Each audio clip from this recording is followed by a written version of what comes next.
हनुमान बेनीवाल की ये 5 गलतियां आरएलपी को ले डूबी। अगर ये 5 गलतियां हनुमान बेनीवाल नहीं करते तो आज हनुमान बेनीवाल अस्तित्व की लड़ाई नहीं लड़ रहे होते। तो हनुमान बेनीवाल के सामने इतनी चुनौतियां खड़ी नहीं होती। दोस्तों, हम करेंगे एक एक पर विस्तृत चर्चा कि वह 5 गलतियां कौन सी रही जिसकी वजह से आरएलपी का सुपड़ा साफ हो गया। मात्र एक सीट आई, वह सीट हनुमान बेनीवाल निर्दलीय चुनाव लड़ते हैं तब भी जीतते हैं। तो इतनी भाग दौड़ और पार्टी बनाना, इतना सब कुछ करना, उसका क्या फायदा रहा? कोई मतलब नहीं। तो हम बात कर रहे हैं कौन कौन सी वो 5 गलतियां हैं जो हनुमान बेनीवाल और आरएलपी को ले डूबी। उससे पहले दोस्तों आपसे अनुरोध करूंगा, अगर आपने अभी तक हमारे चैनल को सब्सक्राइब नहीं किया है तो नीचे वाले लाल बटन पर क्लिक कर चैनल को सब्सक्राइब जरूर करें। राजनीति में कहते हैं कि जहां जो दिखता है वो होता नहीं है, जो होता है वो दिखता नहीं है। हनुमान बेनीवाल के साथ भी ऐसा ही कुछ हुआ। अब हम कर रहे हैं कौन कौन सी वो गलतियां रही। पहली, बयानबाजी।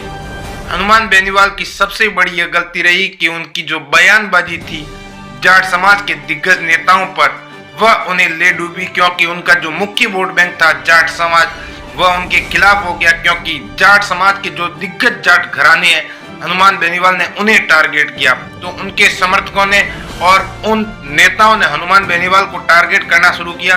तो चारों तरफ से हनुमान बेनीवाल फंसते गए और एक जाट समाज में ये मैसेज चला गया कि हनुमान बेनीवाल खुद के अलावा किसी को आगे बढ़ते हुआ नहीं देखना चाहते। ऐसे में जाट समाज जो पिछले विधानसभा चुनाव में साथ था, उसमें भी 15-20% लोगों ने हाथ वापस नीचे लिए। ऐसे में हनुमान बेनीवाल की यह स्थिति हो गई। जातिवाद का ठप्पा। हनुमान बेनीवाल पर शुरू से ही जाट राजनीति का ठप्पा लग रहा है। कहा जाता है कि आरएलपी केवल जाटों की पार्टी है और हनुमान बेनीवाल इस ठप्पे को भुना नहीं पाए, इस ठप्पे को कम नहीं कर पाए। यह ठप्पा जैसे जैसे विधानसभा चुनाव नजदीक आते गए, चुनाव के दिन करीब आते गए, वैसे वैसे यह ठप्पा बढ़ता ही गया। इसमें उनके समर्थकों ने केवल जाट समुदाय से वोट मांगे या जाट समुदाय के पास ही जाना उचित समझा, तो यह ठप्पा और गहराता चला गया। सही आकलन। हनुमान बेनीवाल विधानसभा में सही आकलन नहीं कर पाए कि उन्हें क्या करना चाहिए, क्या नहीं करना चाहिए, कहाँ उन्हें टिकट देनी चाहिए, कहाँ उन्हें टिकट नहीं देनी चाहिए। और टिकट वितरण जो उन्होंने शो की, ऐसी जगह टिकटें दे दी जहां उनके हजार भी उम्मीदवार वोट नहीं मिले, और ऐसी जगह टिकटें नहीं दे पाई जहां उन्हें वोट की संभावना थी। यानी वो सही टिकट वितरण का आकलन नहीं कर पाए। गठबंधन। हनुमान बेनीवाल गठबंधन करने में भी काफी कमजोर साबित हुए। उन्होंने जो आजाद समाज पार्टी यानी चंद्रशेखर आजाद से गठबंधन किया था, वो उनका कोई कामयाब नहीं रहा। उन्हें ऐसा लगा कि जाट समुदाय प्लस SC/ST का मिला के अपना कैंडिडेट जिताएंगे, पर ऐसा हुआ नहीं। यह हनुमान बेनीवाल की सबसे बड़ी गलती रही।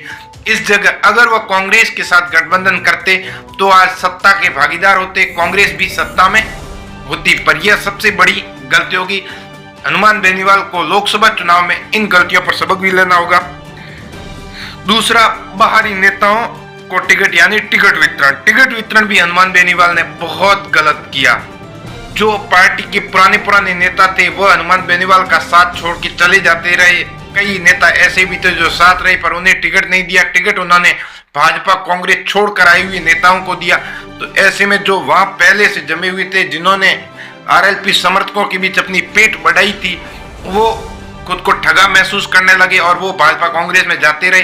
तो जो आरएलपी का वोट बैंक था वो भी काफी हद तक उनके साथ चला जाता रहा, क्योंकि लोकल स्तर पर उन्होंने ही पेट जमाई थी पार्टी की, पर वो उसे संभाल नहीं पाए और नई नेता को टिकट दी। पुराना नेता पार्टी छोड़ के गया तो आधे कार्यकर्ताओं को वो अपने साथ ले गया। ऐसे में पार्टी का वजूद ही उस विधानसभा में खत्म हो गया। यानी ये 5 गलतियां अगर हनुमान बेनीवाल नहीं करते, पहली, बयानबाजी केवल जाट समाज के दिग्गज नेताओं पर नहीं करते तो जाट समाज में वो पेड़ नहीं बनती। केवल हनुमान बेनीवाल जाट समाज में एक खुद के अलावा किसी को बड़ा नेता बनता हुआ नहीं देखना चाहते हैं। दूसरी, जो जातिवाद का ठप्पा लगा, इसे भी हनुमान बेनीवाल कम नहीं कर पाए। सीटों को लेकर भी सही आकलन सही नहीं कर पाए और पुराने नेता जो पार्टी छोड़ जा रहे थे उन्हें भी मनाने में कामयाब नहीं हो पाए। दोस्तों, आपको क्या लगता है इसके अलावा भी कौन कौन सी वजह रही जिसकी वजह से आरएलपी की आज ये स्थिति हुई? अभी आरएलपी अपने अस्तित्व की लड़ाई लड़ रही है। धन्यवाद।